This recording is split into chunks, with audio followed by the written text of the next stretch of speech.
नमस्कार मित्रों, आप लोग देख रहे हैं सिलेक्शन वर्ल्ड यूट्यूब चैनल की संविधान की महत्वपूर्ण सीरीज़। और ये इस सीरीज़ का पार्ट 2 है, जिसमें हम लोग महत्वपूर्ण 20 प्रश्नों का विश्लेषण करेंगे। आइए शुरू करते हैं। ये प्रश्न परीक्षा की दृष्टि से अत्यंत महत्वपूर्ण हैं। एक एक प्रश्न आपको किसी न किसी परीक्षा में ज़रूर देखने को मिलेगा, इसलिए बहुत अच्छे से इनका अध्ययन करें और इन्हें याद करते चलें। देखिए, क्वेश्चन फर्स्ट है, 1937 में प्रांतों में मंत्रिमंडल के निर्माण के उपरांत कांग्रेस का शासन कितने महीने चला था? आइए ऑप्शन देखते हैं। 28 महीने, 29 महीने, 30 महीने एवं 31 महीने। 1937 में जो चुनाव हुए थे उसके बाद कांग्रेस ने सरकार बनाई थी। तो देखते हैं आंसर इसका। आंसर है ए, 28 महीने सरकार चली थी। उसके बाद जो है विश्व युद्ध प्रारंभ हो गया था, जिसमें जो है भारतीय राष्ट्रीय कांग्रेस की बिना अनुमति लिए भारत को विश्व युद्ध में अंग्रेज़ों द्वारा झोंक दिया गया था, जिससे कांग्रेस नाराज़ हो गई थी और उसने सभी मंत्रिमंडलों से त्यागपत्र दे दिया था।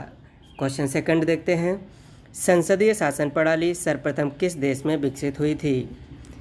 आइए ऑप्शन देखते हैं। ब्रिटेन, बेल्जियम, फ्रांस और अमेरिका। इस प्रश्न का आंसर होगा ए, ब्रिटेन। संसदीय शासन व्यवस्था सर्वप्रथम जो है ब्रिटेन में विकसित हुई थी और हमारे संविधान में संसदीय शासन प्रणाली ब्रिटेन से ही अपनाई गई है, जबकि गणतंत्रात्मक शासन प्रणाली जो है फ्रांस से ली गई है और संघीय शासन व्यवस्था अमेरिका से ली गई है। नेक्स्ट क्वेश्चन, लिखित संविधान की अवधारणा ने सर्वप्रथम कहाँ जन्म लिया था? प्रश्न ये है कि सबसे पहले लिखित संविधान की अवधारणा ने कहाँ जन्म लिया था? तो आंसर होगा इसका ए, फ्रांस। आप लोग कंफ्यूज नहीं होंगे, सबसे पहले लिखित संविधान की अवधारणा फ्रांस में प्रारंभ हुई थी। नेक्स्ट क्वेश्चन, निम्नलिखित में से कौन एक भारतीय संविधान के उद्देश्यों को स्पष्ट करता है? मतलब भारतीय संविधान के जो उद्देश्य हैं, किस लिए संविधान की रचना की गई, उसको स्पष्ट करता है। ऑप्शन ए, मूल अधिकार, ऑप्शन बी, प्रस्तावना, ऑप्शन सी, मूल कर्तव्य और ऑप्शन डी, संसद। आइए आंसर देखते हैं। इस प्रश्न का आंसर होगा बी, प्रस्तावना। प्रस्तावना भारतीय संविधान के उद्देश्यों को व्यक्त करती है। नेक्स्ट क्वेश्चन है, भारतीय संविधान में समवर्ती सूची किस राष्ट्र की देन है? मतलब भारतीय संविधान में जो समवर्ती सूची है, अनुसूची 7 में जो समवर्ती सूची है, वो किस देश से ली गई है? प्रश्न ये पूछ रहा है। तो आइए आंसर देखते हैं। ऑप्शन ए है रूस, option B Australia, option C Italy और ऑप्शन डी कनाडा। तो इस प्रश्न का आंसर होगा बी, ऑस्ट्रेलिया। समवर्ती सूची का प्रावधान ऑस्ट्रेलिया से लिया गया है। नेक्स्ट क्वेश्चन है, न्यायिक समीक्षा की अवधारणा किस देश के संविधान से ली गई है? Option A England, option B USA, option C Canada और ऑप्शन डी ऑस्ट्रेलिया। तो आइए आंसर देखते हैं। आंसर होगा इस प्रश्न का ऑप्शन बी, यूएसए। यूएसए से न्यायिक पुनरावलोकन का सिद्धांत या न्यायिक समीक्षा की अवधारणा ली गई है। यूएसए ऑप्शन में मिलेगा आप लोगों को। अगर यूएसए नहीं मिलेगा तो संयुक्त राज्य अमेरिका ऑप्शन में मिलेगा। नेक्स्ट क्वेश्चन, किस संविधान संशोधन द्वारा संपत्ति के मूल अधिकार को भाग 3 से निकाल दिया गया है, अर्थात हटा दिया गया है? आइए देखते हैं ऑप्शन। 42वें संविधान संशोधन, 43वें संविधान संशोधन, 44वें संविधान संशोधन और 45वें संविधान संशोधन। इसमें से कौन सा आंसर होगा? आइए देखते हैं। इस प्रश्न का आंसर होगा सी, 44वें संविधान संशोधन 1978 के द्वारा संपत्ति के मूल अधिकार को समाप्त कर दिया गया और इसे कानूनी अधिकार बना दिया गया तथा संविधान के अनुच्छेद 300A तथा भाग 12 में इसे शामिल कर दिया गया है। नेक्स्ट क्वेश्चन 8, कौन सा अनुच्छेद दोष सिद्धि के संबंध में अभियुक्तों को दोहरे दंड एवं आत्म अभिशंसन से संरक्षण प्रदान करता है? दोस्तों, यहाँ पर आत्म अभिशंसन से आशय है कि स्वयं के प्रति गवाही देना, स्वयं के विरुद्ध गवाही देना। देखते हैं। ऑप्शन ए अनुच्छेद 19, ऑप्शन बी अनुच्छेद 22, ऑप्शन सी अनुच्छेद 21, ऑप्शन डी अनुच्छेद 20।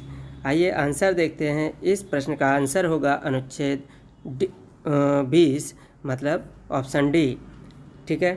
इस प्रश्न में ये बताया गया कि अगर कोई अभियुक्त है, किसी ने कोई अपराध किया है, तो उसे केवल एक ही बार दंडित किया जाएगा। ऐसा नहीं कि उसे 2 या 2 से अधिक बार दंड मिले और उसे स्वयं के विरुद्ध गवाही देने के लिए बाध्य किया जाए।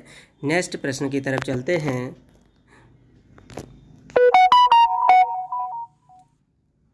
क्वेश्चन 9 को देखते हैं। समानता का अधिकार वर्णित है।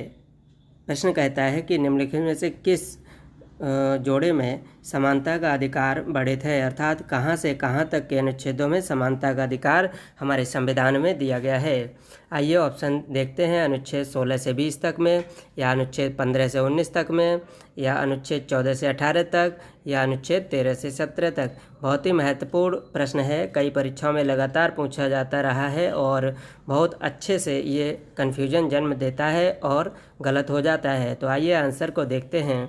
इस प्रश्न का आंसर होगा सी, अनुच्छेद 14 से 18 तक। समानता का अधिकार या समता का अधिकार, इसी को राइट टू इक्वलिटी कहते हैं और इसी में वर्णन किया गया है 14 से 18 तक। तो इसमें 5 अनुच्छेद हैं 14 से 18 तक जिनमें समता का अधिकार दिया गया है। नेक्स्ट क्वेश्चन, किस अनुच्छेद में 14 वर्ष से कम उम्र की आयु के बालकों को किसी कारखाने या खान में काम करने के लिए नियोजित नहीं किए जाने का प्रावधान किया गया है, अर्थात 14 वर्ष से कम उम्र का कोई बालक है, उसे किसी खान में काम करने के लिए नहीं लगाया जाएगा। इस बात का प्रावधान किस अनुच्छेद में किया गया है, आइए देखते हैं। अनुच्छेद 24, ऑप्शन बी अनुच्छेद 45, ऑप्शन सी अनुच्छेद 330।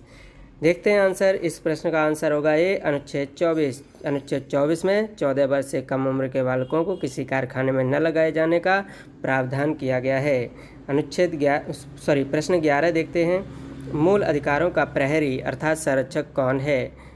जो मूल अधिकार हैं भाग 3 में दिए गए हैं 12 से 35 तक, उनको संरक्षण कौन प्रदान करता है?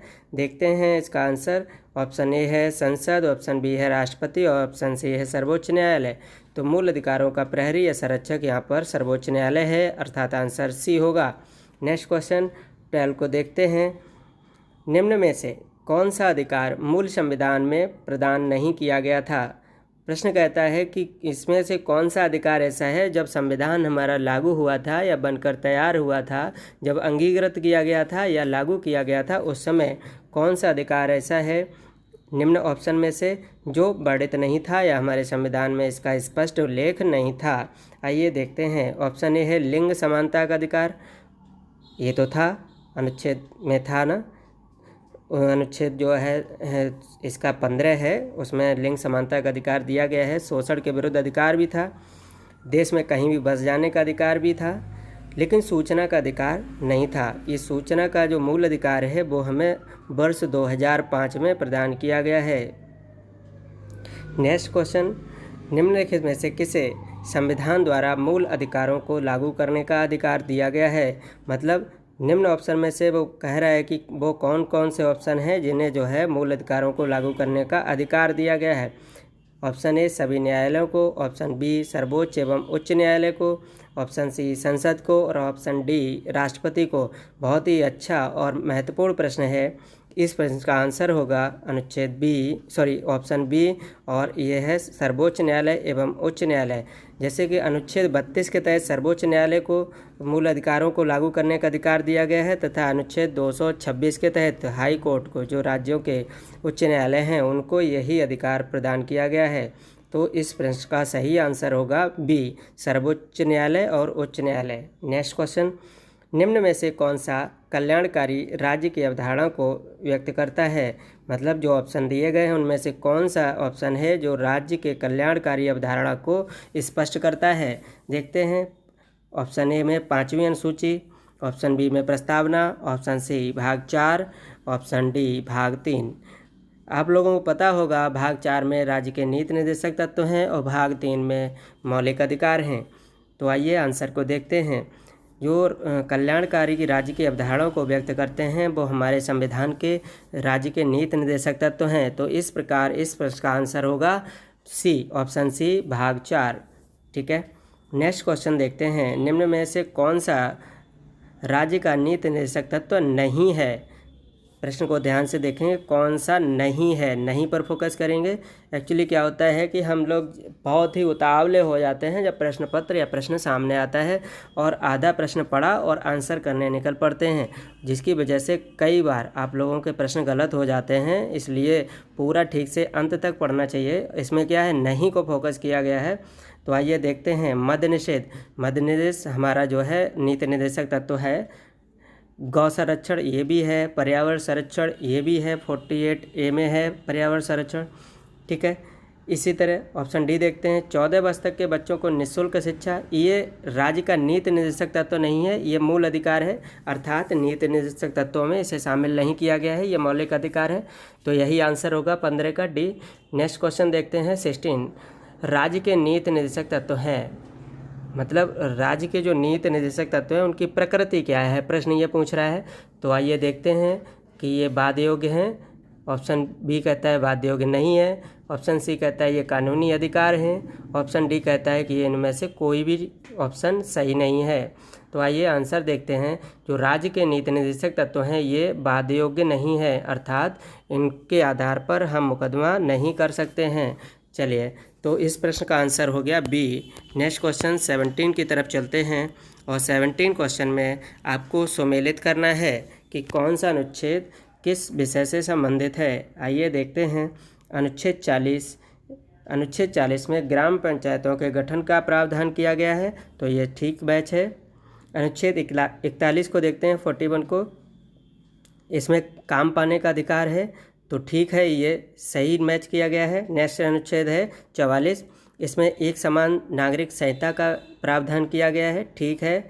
नेक्स्ट है अनुच्छेद 48, इसमें कृषि एवं पशुपालन के संगठन का प्रावधान किया गया है, ये भी सही है। तो इस प्रकार ये चारों ऑप्शन सही सुमेलित हैं। नेक्स्ट क्वेश्चन क्या कहता है, ध्यान से पढ़ेंगे, पिछले प्रश्न की तरह अंधेरे में नहीं रहेंगे। कौन सा सही सुमेलित नहीं है, वो ये पूछा गया है कि कौन सा सही सुमेलित नहीं है। आइए देखते हैं। अनुच्छेद 39 से समान न्याय एवं निःशुल्क विधिक सहायता का प्रावधान करता है, बिल्कुल सही है।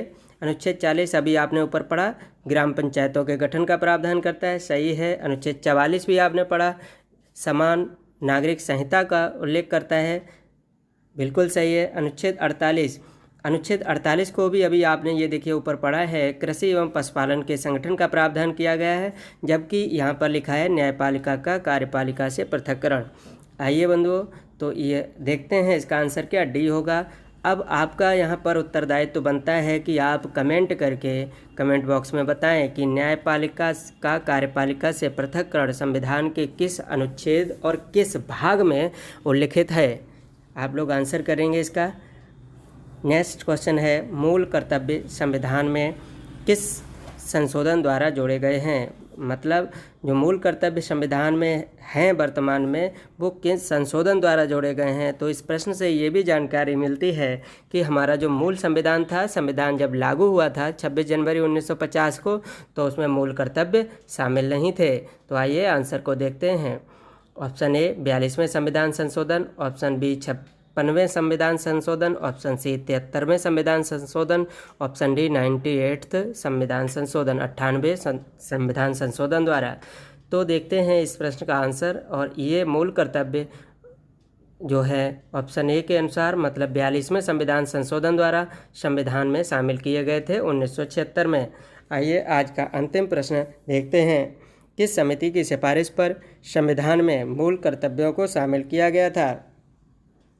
देखिए, ऑप्शन ए बलवंत राय मेहता समिति, आयंगर समिति, स्वर्ण सिंह समिति और ठक्कर समिति। तो आइए आंसर की तरफ चलते हैं। इस प्रश्न का आंसर है सरदार स्वर्ण सिंह समिति। इस समिति की सिफारिश पर भी संविधान में मूल कर्तव्यों को शामिल किया गया था। धन्यवाद। आज की कक्षा में 20 प्रश्नों का इस तरह से आपने अध्ययन किया है, और ये सभी प्रश्न परीक्षा की दृष्टि से अत्यंत महत्वपूर्ण हैं। एक एक प्रश्न को बहुत ही अलग अलग तरीके से कलेक्ट किया गया है, आप लोग सही से देखिएगा इनको। और ये सभी प्रश्न इतने महत्वपूर्ण हैं कि इनको नकारा नहीं जा सकता है। आप लोग चैनल पर इसी तरह लगातार बने रहेंगे और सब्सक्राइब और कमेंट करते रहेंगे, जिससे हम लगातार नई नई वीडियो आप लोगों को प्रदान करते रहें। प्रयास है कि प्रतिदिन 3 से 4 वीडियो प्रदान की जाया करेंगी, जिनमें से एक वीडियो आपकी करंट अफेयर समसामयिकी से संबंधित हुआ करेगी। धन्यवाद।